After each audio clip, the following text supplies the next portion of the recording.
Assalamualaikum dan salam sejahtera Dr. Farhah. Kami daripada kumpulan 4, saya Nurul Hafizah bersama rakan sekumpulan Subasini dan Nur Dania. Pada hari ini, kumpulan kami memilih topik Sains Tahun 1 Bab 5 Haiwan. Topik ini dipilih kerana ia merupakan topik asas dalam pembelajaran sains awal kanak-kanak. Melalui topik ini, murid dapat mengenal pasti bahagian tubuh haiwan seperti paruh, sirip, sayap dan anggota badan lain serta memahami fungsi asas setiap bahagian secara mudah dan konkret.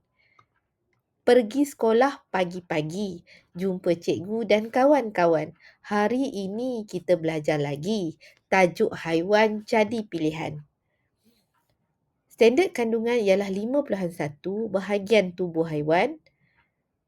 Dari segi standard pembelajaran, pengajaran ini memberi penekanan kepada kebolehan murid untuk mengenal pasti dan menamakan bahagian tubuh haiwan dengan betul, selaras dengan kandungan sains tahun 1 yang menekankan pemerhatian dan pengenalan ciri asas haiwan. Bagi memastikan proses pengajaran berjalan secara tersusun dan berkesan, kami memilih model pengajaran Azure. Model ini dipilih kerana ia menekankan analisis murid, penetapan objektif yang jelas, pemilihan bahan dan media yang sesuai serta pelibatan aktif murid sepanjang proses pengajaran dan pembelajaran. Bagi penghasilan video induksi, kami menggunakan aplikasi Clipchamp dan Canva bagi memastikan video yang dihasilkan menarik dan menghiburkan. Sasaran murid ialah murid tahun 1 berumur sekitar 7 tahun yang cenderung kepada gaya pembelajaran visual dan kinestetik.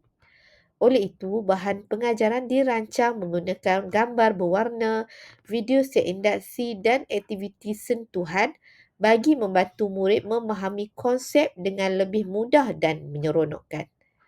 Seterusnya, saya serahkan kepada rakan saya Subasini Anamulai bagi meneruskan pembentangan berkaitan dengan model Azure diikuti oleh Nur Dania bagi menjelaskan berkaitan dengan video seinduksi.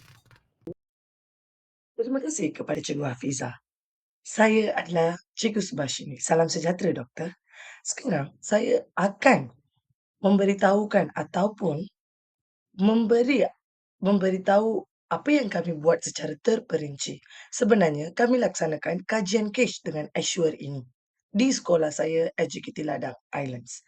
A adalah untuk analyzing student, that means apa yang mereka punya isteri, iaitu background, latar mereka. Ada tak mereka faham?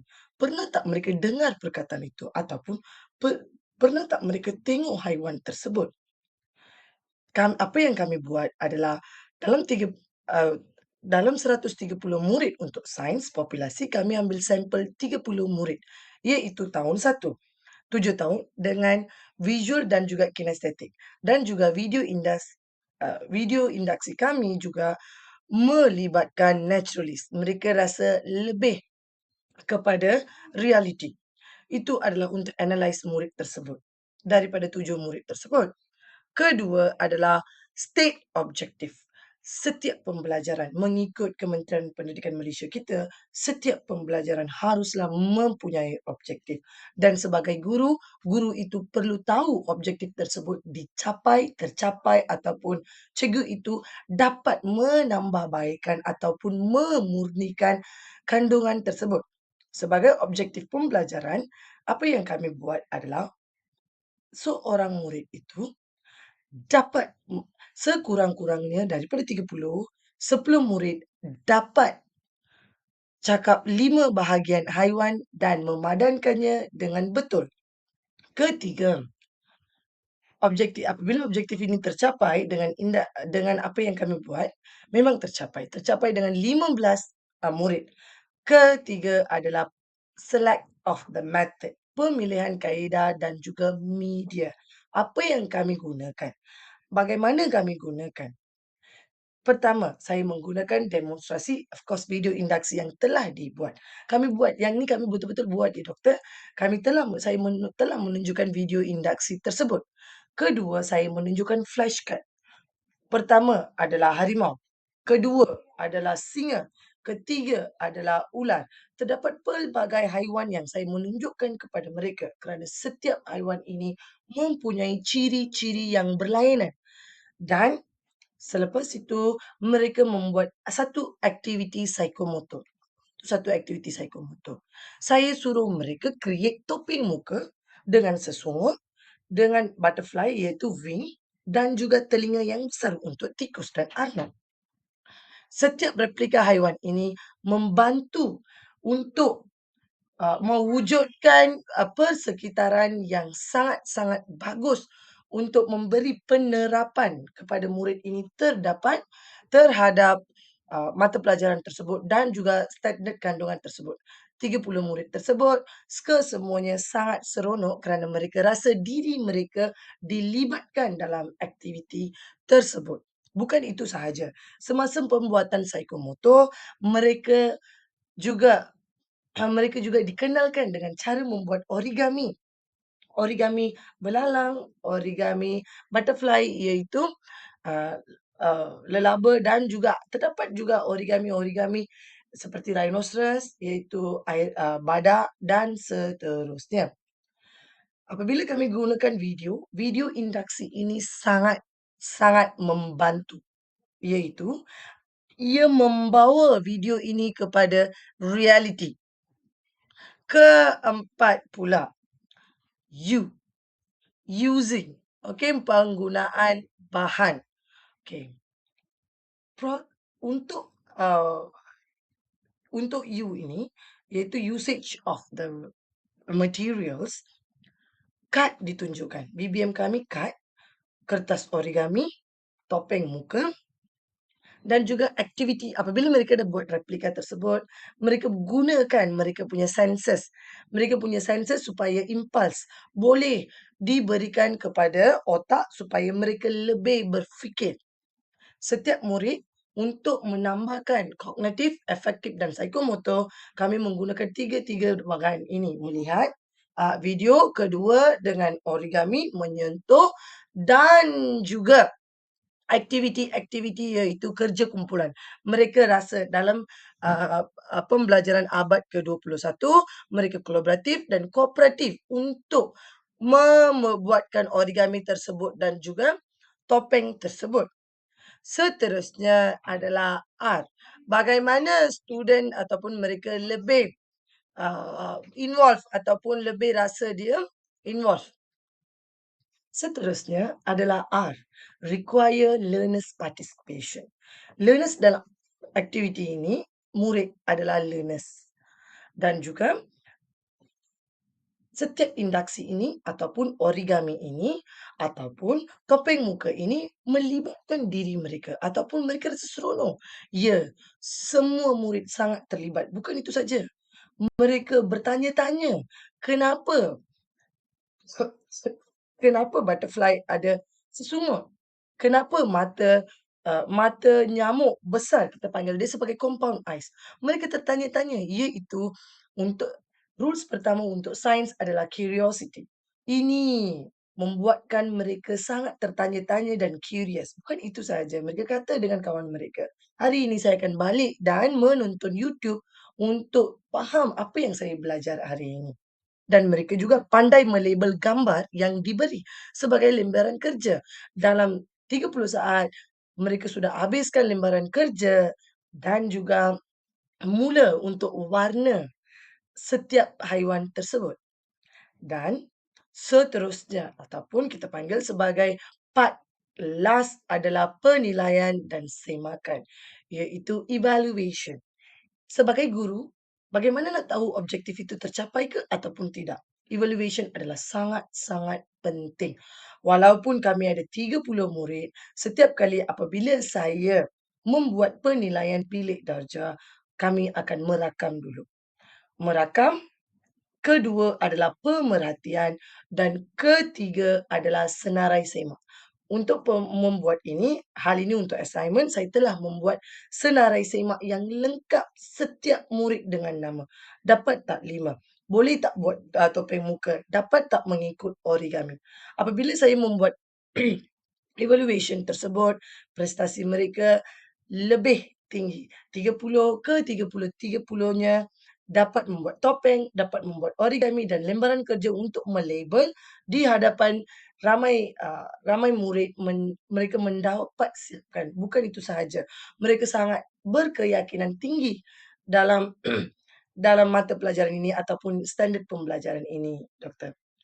Saya rasa model Azure untuk sains adalah paling bagus kerana kami buat setiap step by step untuk fahamkan otak mereka ataupun lebih kepada teori-teori yang kita panggil sebagai pre-development, motor skill, fine motor skill, psychomotor, kognitif dan juga affective.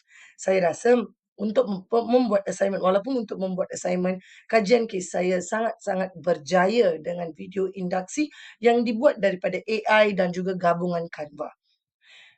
Oleh itu, saya akan bagi kepada Cikgu Nia. Terima kasih.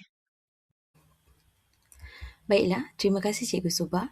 Seterusnya, saya akan terangkan berkaitan dengan storyboard ataupun papan cerita bagi video set induksi yang telah dibangunkan.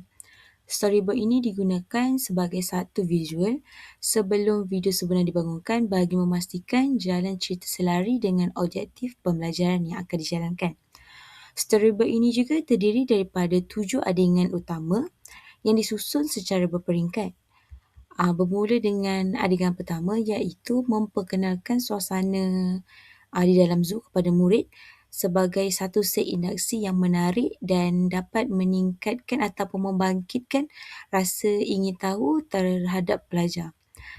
Yang kedua adalah adegan di mana menunjukkan murid untuk melihat peta di dalam zoo dan memilih haiwan yang ingin dilihati ataupun ingin dilawati dahulu. Pada peringkat ini, murid mula terlibat secara aktif dan membuat keputusan yang tersendiri. Yang ketiga adalah adegan memaparkan situasi yang tidak dijangka iaitu seekor ular berada di sebuah ataupun berada di rumah burung. Adegan ini bertujuan untuk mencetuskan konflik kognitif dan menggalakkan murid untuk berfikir secara kritikal berdasarkan ciri fizikal haiwan. Seterusnya, dalam adegan keempat iaitu murid diperkenalkan ataupun murid dibawa untuk berjumpa di kandang gajah dengan menekankan ciri-ciri yang terdapat pada fizikalnya seperti belalai, telinga dan fungsi badan serta fungsinya dalam habitat. Seterusnya, adegan yang kelima iaitu memaparkan situasi pelik di dalam sebuah akuarium apabila pelajar melihat seekor burung ditempatkan bersama ikan. Ini bertujuan untuk menguji pemerhatian dan kebolehan murid untuk membuat inferensi. Adegan keenam iaitu membetulkan kekeliruan tersebut dengan memaparkan habitat burung yang sebenar dengan menonjolkan kepak, paruh dan bulu serta kandang ataupun sangkar bagi kehidupan untuk haiwan burung tersebut. Akhir sekali, adegan yang ketujuh iaitu merumus kepada keseluruhan pembelajaran iaitu melalui soalan refleksi untuk mengaitkan semua adegan dengan objektif pembelajaran tersebut. Untuk video ini dihasilkan menggunakan Kling AI kerana ianya dapat membantu guru dalam menghasilkan sebuah video yang menggunakan animasi yang lebih menarik dan juga lebih efisien. Selain itu, dengan menggunakan Kling AI ini juga, ia akan dapat menjimatkan masa guru dan juga menyediakan visual yang konsisten serta sesuai kepada tahap murid tersebut. Tambahan lagi, penggunaan Kling AI ini juga menyokong pendekatan penceritaan dalam pembelajaran dan juga membantu dalam merangsang pemikiran kritikal murid melalui visual yang telah dirancang. Baiklah, seterusnya saya akan tayangkan video yang sebenar dan berdasarkan hasil daripada storyboard ini.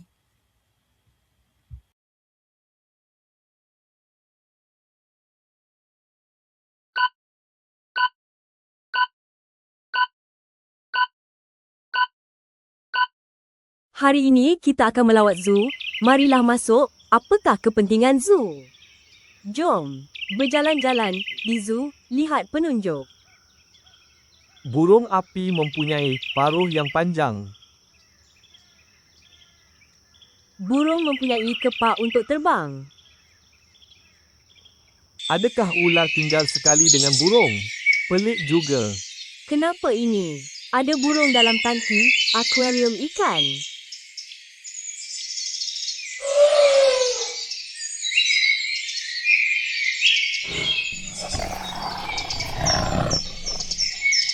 Saya faham, setiap haiwan mempunyai ciri yang berlainan.